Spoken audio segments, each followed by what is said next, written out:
Okay, guys, we need to make a new game. So what should we make? How about a new Shin Megami Tensei game? Or maybe a Persona Ninja, maybe? Ha, good one. But you know the drill. You have to milk the absolute fuck out of Persona 5 first, and also fuck Shin Megami Tensei. Anybody else? Remember that Persona dancing game we did for Persona 4? Yeah, what do you ask? Okay, let's do that, but with Persona 3 and 5. Oh, and do a shit ton of DLC. You're a fucking genius.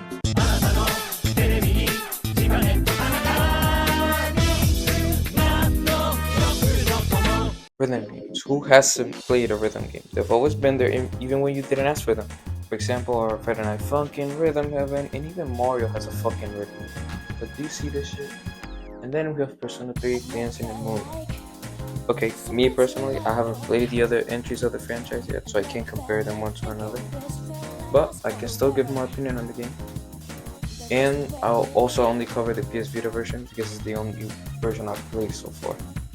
So don't get mad if I skip some details from the other versions. But as a person who has spent way too many hours on this game for what it is, I think I'm qualified for the job. Okay, Persona 3 Dancing in Moonlight is strange at first. Like, Persona games usually have a more serious tone or theme to them, especially Persona 3. So when you see this shirt in Tartarus, it is weird at first. Then the music comes in, and then you're like, wait, why is this little bit kind of hard? And then you go through another, and another, and another, and another song, until you realize you finish all of them. This is basically what happened to me while playing Persona 3 Dancing in Moonlight. Because to be honest, this game is pretty damn good. And one of those things that make it obviously good is the music.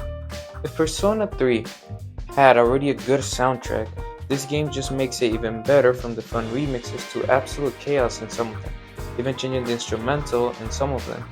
It's just really creative from Atlas to remix and change these iconic songs from the game in this kind of way, especially for the game that is Persona 3 Dancing in Moonlight, because how they change it, it makes it fit to each song in each character, which makes it pretty damn good once you realize that and you start to enjoy the game more often as you get more into it.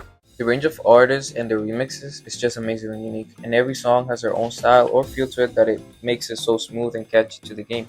The music is just really great how it fits each character that performs it. It's definitely one of the best aspects of this game as a whole. But aside from the great music, the game is also paired with really nice 3D models of the characters and nice reactions of them depending on how you perform during each song. Also, recreations of some of the backgrounds from Persona 3 are really good. And the choreography from the characters are pretty impressive. Each character has their own style and way of dancing, which gives the dancer personality and charm. Then we have the game mechanics, which are okay. It's nothing crazy, to be honest. It works perfectly and it's pretty easy to learn. And then you have your different modes and difficulties. But for me, what makes this game unique as a rhythm game, specifically for the Persona franchise, are the social interactions we have with each character. It's pretty good and original, and it fits perfectly this game, and gives it a good motive to keep playing and unlock more of these events. These events also make good use of the characters in the setting they're in, like the personalities and the different interactions with each other. But it's not perfect. For example, I think more modes would be a good addition to the game, like a battle mode where you can fight your friends, other characters, heck, even Shadows or even Strega at this point. It would be a good addition to the game that would make it more unique. You know, you could have like DLCs with each Persona team where they just battle each other, have different interactions with each other in the placement they are.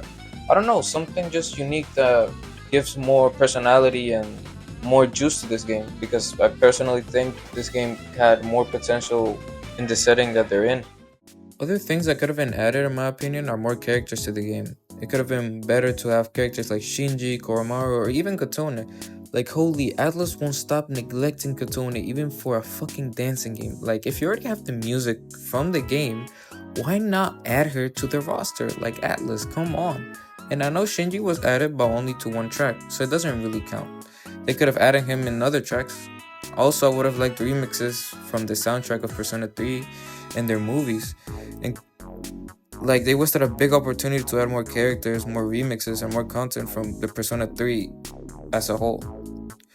And that's why I personally think the best way to play this game by far is having all the DLC, because if you don't, it's gonna feel kinda unfinished and incomplete.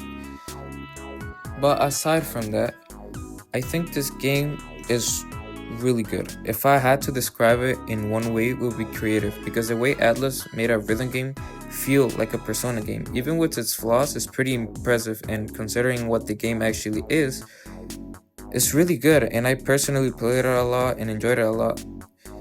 Like, it had a lot of wasted potential, but honestly, I feel like this game could have been a really good one if they just put a little bit more care into the game as a whole. Because honestly, this is not even a bad game. Like, as a rhythm game, it's really unique and it feels like the Persona franchise, but I still think it could have been way better.